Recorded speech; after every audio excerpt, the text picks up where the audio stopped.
Le Seigneur soit avec vous. Évangile de Jésus-Christ selon saint Luc. Gloire à toi, Seigneur. L'an 15 du règne de l'empereur Tibère, Ponce Pilate étant gouverneur de la Judée, Hérode étant alors au pouvoir en Galilée, son frère Philippe, dans le pays d'Ithurée et de Traconitide, Lysanias en Abilène, les grands prêtres étant Anne et Caïphe, la parole de Dieu fut adressée dans le désert à Jean, le fils de Zacharie. Il parcourut toute la région du Jourdain, en proclamant un baptême de conversion pour le pardon des péchés. Comme il est écrit dans le livre des oracles d'Isaïe, le prophète, « Voix de celui qui crie dans le désert, préparez le chemin du Seigneur, rendez droits ses sentiers. Tout ravin sera comblé, toute montagne et toute colline seront abaissées. Les passages tortueux deviendront droits, les chemins rocailleux seront aplanis, et tout être vivant verra le salut de Dieu. » Acclamons la parole de Dieu. Gloire à toi, Seigneur Jésus. Alléluia, Alléluia, Alléluia, Alléluia, Alléluia, Alléluia, Alléluia, Alléluia.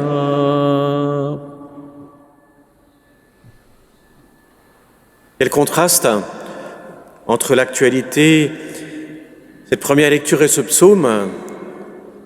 Voici qu'un gouvernement est tombé, il est finalement devenu le plus court de tous les gouvernements de la Ve République, et nous arrivons dans notre Église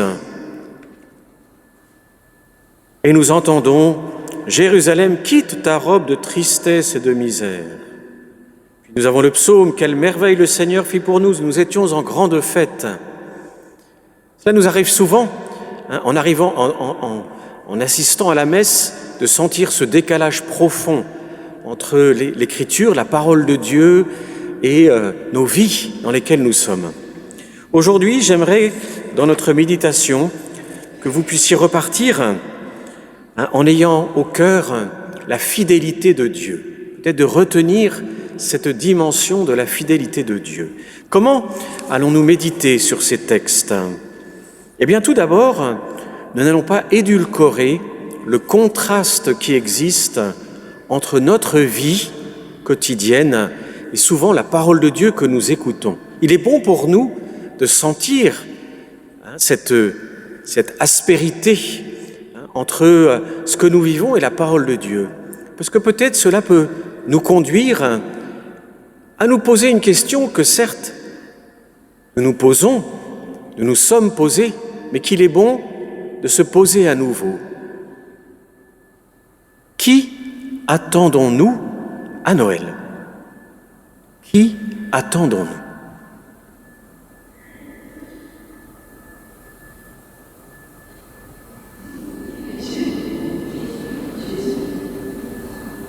C'est important. Jésus, le Messie, était attendu en Israël. 18 siècles d'attente. Mais quand nous lisons les évangiles, nous voyons qu'on attendait un Messie qui allait résoudre tous les problèmes d'Israël. On le voit très bien dans les synoptiques. Même les apôtres, à l'ascension. Donc Jésus ne monte au ciel, lui dit « Mais quand vas-tu restaurer le royaume d'Israël ? Seigneur, quand vas-tu retrousser tes manches ?» Et puis, balancer les Romains, amener la paix, régler un peu tous nos problèmes. Et que fait Jésus à l'ascension ? Selon les apparences, il s'en va. Et pourtant, les apôtres vont comprendre, puisque le Christ les a aussi invités à être dans l'attente de la venue de l'Esprit Saint, vont se réunir en prière et se mettre dans cette attente du don de Dieu. Nous aussi, nous sommes en attente du Sauveur. Mais il vient nous sauver non pas d'abord de nos problèmes, il vient nous sauver d'abord du péché, de ce qui brise la communion entre nous et Dieu, ce qui brise la communion entre nous, dans nos familles, dans nos paroisses, là où nous vivons, dans nos pays, tout ce qui vient briser la communion. Il vient d'abord restaurer en nous cette relation profonde au Seigneur, il vient nous révéler le vrai visage de notre Dieu pour que nous puissions vivre en enfants, en fils et filles de Dieu. Et il vient aussi, notre Seigneur, pour restaurer et nous aider par conséquent à travailler cette communion entre nous. Et c'est un labeur, c'est un travail. Il suffit de faire mention du pardon pour savoir que vivre la communion, restaurer la communion est un vrai travail, celui de la charité, mais qui souvent nous oblige à nous mettre à genoux pour implorer la grâce de constamment passer par-dessus tout ce qui pourrait, mais si facilement, nous diviser, si facilement. Et c'est pour ça que la première lecture nous demande d'éclater en cris de joie, parce que nous avons un Sauveur. Et qu'en fait, le premier et le plus grand des défis,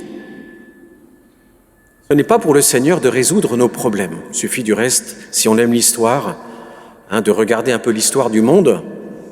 L'histoire présente comme l'histoire passée se répète invariablement. Se répète invariablement parce qu'invariablement, l'homme cherche le pouvoir, l'homme cherche ses intérêts, son égoïsme. Alors quand c'est entre nous, on fait du mal dans nos familles. Puis quand on est à la tête d'un pays, on fait du mal à un pays. Et quand on fait des alliances néfastes, on fait du mal sur plusieurs pays. Mais le vrai combat, nous dit le Seigneur, c'est le combat en réalité contre notre orgueil. C'est pour ça que on peut avoir les lectures que nous avons eues. Parce que le Seigneur nous dit dans tous ces combats, dans ce premier combat le plus important de tous, je suis avec toi. Et c'est ça que nous allons célébrer à Noël. On pourrait se sentir seul, et on se sent seul aussi souvent dans nos vies. Mais le Seigneur nous dit, dans ton chemin, avec moi, vers moi, ensemble, pour construire un royaume de charité, où nous apprenons à nous aimer les uns les autres, à nous respecter, même si on vit dans un monde qui, en permanence, nous montre l'inverse. Nous choisissons, nous, dans notre vie, dans nos familles, dans notre quotidien, là où nous sommes, de faire prévaloir le message du Christ, malgré les difficultés que nous rencontrons et que nous vivons, que nous portons.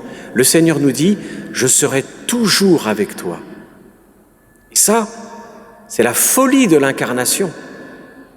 Et c'est pour ça que la première lecture peut nous inviter à proclamer la joie, que le psaume aussi nous invite à la joie, parce que Dieu est fidèle, parce que Dieu, dans ce mystère pour lequel nous nous préparons, nous montre qu'il ne nous lâchera jamais. Mais le grand défi, ce sera de l'accueillir. Le grand défi, ce sera de l'accueillir et l'accueillir. Oh, Jean-Baptiste est là pour nous le rappeler. Oh, il faut ouvrir nos cœurs. Mais il y a beaucoup de choses dans notre cœur. Il y a beaucoup de choses. Donc Jean-Baptiste, qu'est-ce qu'il vient faire? Il vient prêcher un baptême de conversion pour le pardon des péchés et il nous invite au repentir. On le sait que l'enthousiasme est traître. Avant sa passion, les foules vont acclamer le Christ dans son entrée à Jérusalem. Et quelques jours plus tard, les foules vont demander à Pilate sa crucifixion.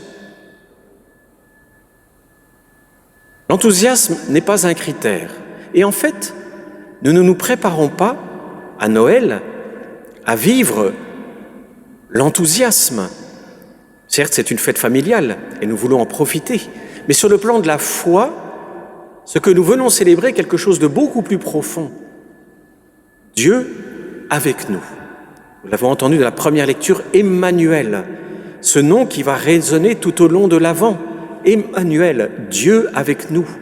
Il est là, il est toujours avec nous. C'est un des sens si forts et qu'on oublie parfois de la présence réelle. Quand on vient prier dans nos églises, il est là toujours pour nous accueillir. Il est là toujours, il nous attend. Dans chaque communion, quand nous le recevons, il est là, il vient à nous. Dieu est fidèle. Et c'est pour ça qu'on peut se réjouir, malgré le fait qu'on a pu être en colère devant les événements que nous traversons sur la scène politique, qu'on peut s'indigner de bien des choses qui, dans notre France, ont lieu sur la place publique, dans nos vies, dans notre ville. Mais le Seigneur, et c'est la prédication de Jean-Baptiste, veut nous conduire en profondeur. Et le temps de l'Avent, c'est pour donner à la fête de Noël sa véritable épaisseur, sa véritable profondeur. C'est nos cœurs qu'il faut ouvrir. Ce sont nos cœurs qu'il faut ouvrir à ce combat pour l'amour. Parce que c'est un combat, il faut être fort, il faut être guerrier pour mettre l'amour en premier lieu. C'est ce que la petite Thérèse de l'Enfant Jésus, régulièrement dans ses correspondances, dit, et c'est ce qu'elle veut pour elle-même. Il faut être guerrier, il faut être soldat si on choisit l'amour.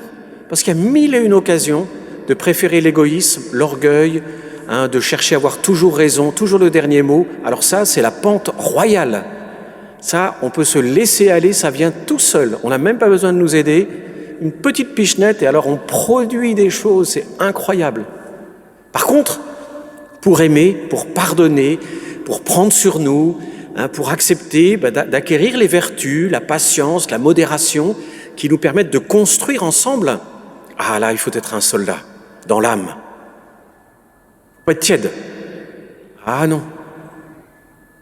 Donc on voit que le combat de l'amour, il réclame de nous des choix profonds, des choix virils.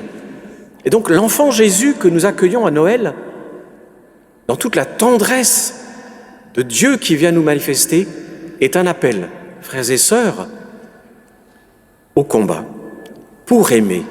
C'est-à-dire à ne pas laisser l'égoïsme et l'orgueil, ne pas laisser la froideur ou la violence éteindre en nous l'espérance que nous avons en Christ, de construire un monde meilleur. Ce n'est pas facile. Et c'est pour ça qu'on a besoin de la prédication du Baptiste. Et que la prédication de Jean-Baptiste, durant le temps de l'Avent, elle est très appropriée. Parce qu'elle nous dit, si tu veux aimer, deviens un soldat. Deviens un guerrier. Dans ta vie. Là où tu es. Là où tu es. Là où tu es. Et c'est pour ça que dans chaque communion, nous venons nous plonger dans le cœur du Christ, dans cet amour infini qui vient à nous, qui vient submerger notre âme. Et nous venons lui déposer toute notre vie en lui disant, Seigneur, oui, donne-moi cette force de me convertir pour que grandisse l'amour. Parce que moi aussi, j'ai besoin de me convertir pour que l'amour grandisse autour de moi. Alors demandons au Seigneur, rendons grâce au Seigneur pour sa fidélité. Et rendons grâce au Seigneur qui nous donne des signes tangibles de sa fidélité.